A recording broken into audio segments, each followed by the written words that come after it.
सभी को जय जिनेन्द्र। आज इस 2023 वर्ष के प्रसंग के हम कहें किस प्रकार काल बना है। हमारे परम पूज्य आदरणीय डॉक्टर हुकुमचंद जी भारेल्ले साहब का आज सुबह ही देहावसान हुआ है और उन्हें कोई संपूर्ण रूप से कहें तो 1935 में उनका जन्म हुआ था और लगभग 89 ईयर्स के इस मई महीने में हो जाते 25 मई वह संकल्प दिवस रूप से मनाया जाता है, जिस दिन हम सब उनके शिष्य उनके मार्फत हमने टोडरमल स्मारक में हमेशा से रहकर के धर्म सन्मुख संस्कार ग्रहण किए। जैन शास्त्रों का अध्ययन टोडरमल स्मारक में कराया जाता है और 5 वर्षों में लगभग 42 हमारे धर्म ग्रंथों का बहुत अच्छे माहौल में अध्ययन होता है। और संपूर्ण रूप से इसके सूत्रकर्ता कोई है तो डॉक्टर हुकुमचंद जी भारेल्ले साहब है। दादा हम उन्हें आदर से कहते हैं और आत्मीयता से कहते हैं। तो ऐसे हमारे छोटे दादा बड़े दादा रतनचंद भारेल साहब और छोटे दादा आदरणीय हुकुमचंद जी भारेल साहब थे और आज दोनों दादाओं के बिना हम बहुत ही असहाय महसूस करते हैं। वास्तव में ये संसार का स्वरूप ही ऐसा है कि वर्तमान में हमारी मनुष्य गति की उत्कृष्ट आयु 120 वर्ष की हो सकती थी, लेकिन हमने पूर्वोपार्जित ऐसे कर्म किए हैं कि आज भारत में एवरेज आयु 79.6 ईयर्स यह एवरेज आयु मानी जाती है और जापान में इससे भी ज्यादा 89 ईयर्स की आयु एवरेज मानी जाती है। तो कहने का तात्पर्य यह है कि यह एवरेज आयु धीरे धीरे नीचे आ रही है। 69.7 भी एक सर्वे आया है कि भारत में एवरेज आयु 70 के नीचे आ गई। तो ऐसे अनेक अनेक सर्वे चलते हैं। तो कहने का तात्पर्य यह है कि समय के साथ साथ हम निरंतर शिथिलता की ओर बढ़ते जा रहे हैं। आदरणीय दादा 89 ईयर्स के हो जाते अगर वे अभी 25 मई तक को उनका जन्मदिन होना था। तो कहने का तात्पर्य यह है कि उन्होंने अपना जीवन हमारे साधारण बुद्धि के हिसाब से हम कहेंगे कि अच्छा जिया।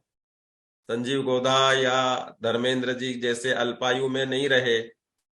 उन्होंने अपने जीवन में धर्म भावना इतनी कूट कूट के भाई कि वे कहते थे कि पिछले 2-3-4 सालों से वे सहजता से समाधिमय जीवन जी रहे थे।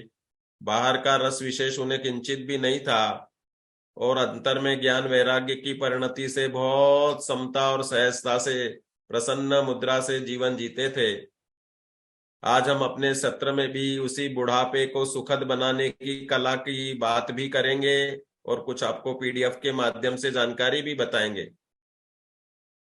अभी जो दादा का प्रसंग बना उसमें यह निश्चित है कि मन चंगा तो कठौती में गंगा। आदरणीय दादा का अध्यात्म का अध्ययन इतना मजबूत था कि उन्होंने अपने जीवन में लगभग 106 पुस्तकें प्रकाशित हो चुकी हैं और भी कोई 1-2 अप्रकाशित रही होंगी तो कालांतर में होंगी।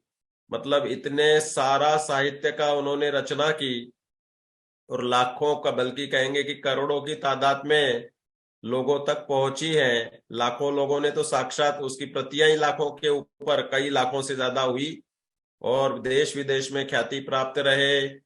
सभी जगह जैन धर्म की प्रभावना और प्रचार करने में आदरणीय दादा ने अपना पूरा जीवन दिया। खुद भी जैन धर्म के सिद्धांतों से जिए और प्रसन्नता से सुख से जिए। वे कहते थे कि मुझे मेरे किए पर इतना कॉन्फिडेंस है कि मुझे कोई सलाह देने की कोई जरूरत नहीं है, मैं अपने समाधि में ही हूं। कोई मिलने भी जाए तो धर्म की बातें करें। वो हम जैसे लास्ट में मिलने वगैरह गए तो बोले कि आप तो ये सहजता पढ़ के सुनाओ, ये रोला शतक, ये समाधि का सार, ऐसे जो उन्होंने अंत अंत में रचनाएं लिखी थी जो सरल सुबोध शैली में सबके लिए बहुत ही प्रेरणादायी हैं, उनका उन्होंने पठन पाठन ही कराया और अन्य कोई भी बातें करने से मना करते थे और खूब प्रसन्न रहते थे। उनके चेहरे पे भी कोई शिकन या तनाव नहीं रहता था। तो ऐसे आदरणीय दादा के प्रति हम बहुत ही श्रद्धांजलि अर्पित करते। मेरे तो जीवन के निर्माता हैं वो। मैंने, आपने देखा होगा स्टेटस में जीवन शिल्पी लिखा है। मैं बीएमएस करके टोडरमल स्मारक में जैन दर्शन की पढ़ाई करने के लिए मैंने एडमिशन लिया था। तो दादा ने बोला तुमने आयुर्वेद बीएमएस किया है, आयुर्वेदाचार्य, तो तुम इसको ज्ञान को भूलो मत। तुम यहाँ पर कोई जॉब वगैरह कर लो जिससे तुम रिफ्रेश होते रहोगे और तुम्हारा ज्ञान बना रहेगा। तो उन्होंने खुद ने, महेंद्र कुमार पाटनी जी जो राजस्थान जैन सभा के उस समय मंत्री अध्यक्ष बहुत बड़े पोस्ट पे थे, 38 संस्थाओं के पदाधिकारी थे, उनको बुलाकर उनसे बात कराकर कि ये सब कुछ छोड़ के बॉम्बे से यहाँ टोडरमल स्मारक में पढ़ने आए हैं और आयुर्वेदाचार्य हैं, तो इन्हें आप औषधालय में जॉब लगवा दीजिए। और फिर वह महेंद्र कुमार पाटनी जी के मेहनत से और उनके प्रयासों से मुझे तुरंत जॉब भी मिल गई और आयुर्वेद में मेरा पूरा जो ज्ञान था वो प्रैक्टिकल रूप से फलने लग गया।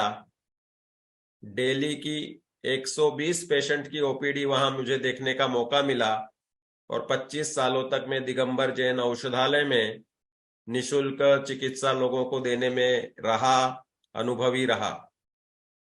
तो दादा ने मुझे लौकिक उपकार तो किया ही किया, अध्यात्म का गहरा उपकार वो पारलौकिक जो मुझे सदा अनंत काल तक उनके प्रति कृतज्ञता का बोध कराएगा कि उन्होंने मुझे इसमें, आयुर्वेद के तो मैंने अपना किया सो किया, लेकिन अध्यात्म के ग्रंथों का अध्ययन हमारे टोडरमल स्मारक के माहौल में बहुत अच्छे से उनके निमित्त से मिला।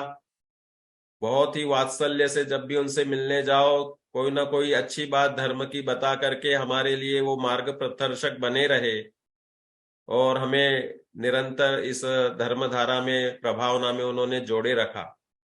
आज मैं जो बोलने के काबिल हूं, ये सब पूरा का पूरा यश टोडरमल स्मारक संस्था का है कि जहां हमें वक्तव्य देने की कला भी सिखाई जाती है और उस अध्यात्म के मर्मों से अवगत कराया जाता है और ग्रंथों के अध्ययन से हमें सुखी जीने की कला, सुखी जीवन जीने की कला सिखाई जाती है।